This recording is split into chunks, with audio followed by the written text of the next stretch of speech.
పచ్చని కొండలు, చిన్న ఇల్లు, ప్రశాంతమైన వాతావరణం ఉన్న ధర్మపురం అనే గ్రామం.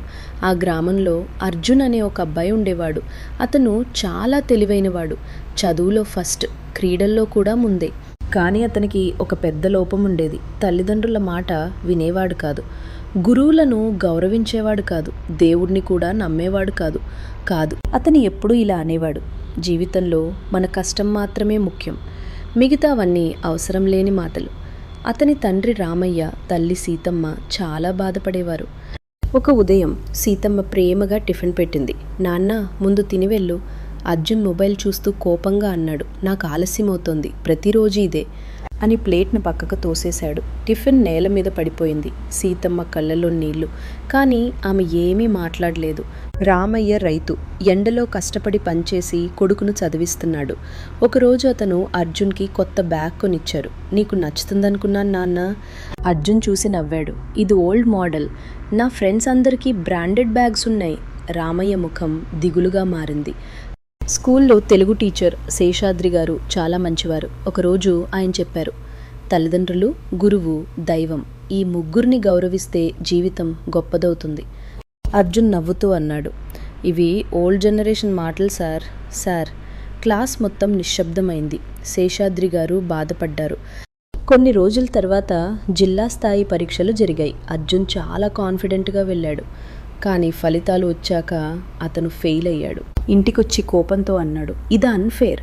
కానీ రామయ్య నెమ్మదిగా చెప్పాడు, ఓటమి వచ్చినప్పుడు మనిషికి అహంకారం తగ్గుతుంది నాన్న. అర్జున్ కోపంగా బయటకు వెళ్ళిపోయాడు. ఒక రాత్రి భారీ వర్షం పడుతోంది. రామయ్య పొలంలో పనిచేస్తూ జారి పడిపోయాడు. గ్రామస్తులు ఇంటికి తీసుకువచ్చారు. సీతమ్మ ఏడుస్తోంది. డాక్టర్ చెప్పాడు, కొన్ని రోజులు విశ్రాంతి అవసరం. అప్పుడు అర్జున్ మొదటిసారి తండ్రి చేతులపై గాయాలు చూశాడు. ఆ చేతులు తన భవిష్యత్తు కోసం కష్టపడ్డ చేతులు. అతని మనసులో ఏదో మారడం మొదలైంది. పరీక్షల్లో ఫెయిల్ అయిన తర్వాత అందరూ అర్జున్ని దూరం పెట్టారు. కానీ శేషాద్రి గారు మాత్రం అతని ఇంటికి వచ్చారు. నువ్వు చెడ్డవాడివి కాదు అర్జున్, కేవలం దారి తప్పుతున్నావు. అర్జున్ ఆశ్చర్యపోయాడు. నేను మిమ్మల్ని అవమానించాను కదా సార్. గురువు పని శిక్షించటం కాదు, విద్యార్థిని మార్చడం. ఆ మాటలు అర్జున్ హృదయాన్ని తాకాయి. ఒకరోజు సీతమ్మ దేవాలయానికి వెళ్ళింది. అర్జున్ కూడా ఆమెతో వెళ్ళాడు. అక్కడ ఒక చిన్న బాలుడు దేవుడి ముందు చేతులు జోడించి ఇలా అంటున్నాడు: దేవుడా, నా అమ్మ త్వరగా కోలుకోవాలి. ఆ బాలుడి కళ్ళలో నిజమైన భక్తి కనిపించింది. అర్జున్ మౌనంగా నిలబడ్డాడు. తన జీవితంలో తాను ఎప్పుడూ ఎవరి కోసం ప్రార్థించలేదని గుర్తొచ్చింది. ఆ రోజు నుంచి అర్జున్ మారడం ప్రారంభించాడు. ఉదయం తల్లికి పనిలో సహాయం చేయడం, తండ్రిని ఆసుపత్రికి తీసుకెళ్లడం, గురువును గౌరవంగా పలకరించడం. గ్రామంలో అందరూ ఆశ్చర్యపోయారు. మళ్ళీ జిల్లా పరీక్షలు వచ్చాయి. ఈసారి అర్జున్ చాలా కష్టపడ్డాడు. పరీక్షకు వెళ్లే ముందు మొదటిసారి తల్లిదండ్రుల కాళ్లకు నమస్కారం చేశాడు. శేషాద్రి గారి ఆశీర్వాదం తీసుకున్నాడు. దేవాలయానికి వెళ్ళి మౌనంగా ప్రార్థించాడు. ఫలితాల రోజు జిల్లాలో మొదటి ర్యాంకు వచ్చింది. అర్జున్! గ్రామం మొత్తం ఆనందంతో కేరింతలు కొట్టింది. రామయ్య కళ్ళలో నీళ్లు. సీతమ్మ ఆనందంతో కొడుకును హత్తుకుంది.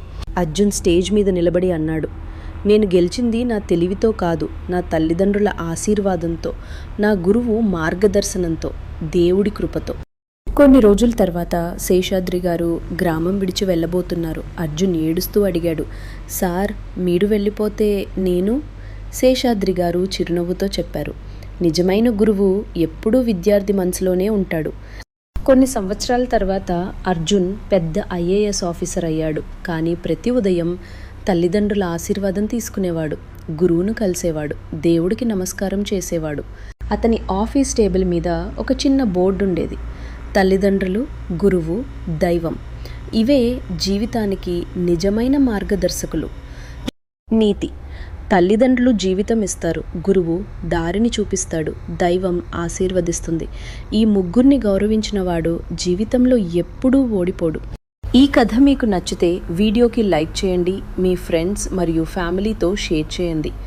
ఇలాంటి మరిన్ని తెలుగు ఇమోషనల్ మారల్ స్టోరీస్ కోసం మా ఛానల్ని సబ్స్క్రైబ్ చేసుకుని బెల్ ఐకాన్ ప్రెస్ చేయండి. Thank you for watching.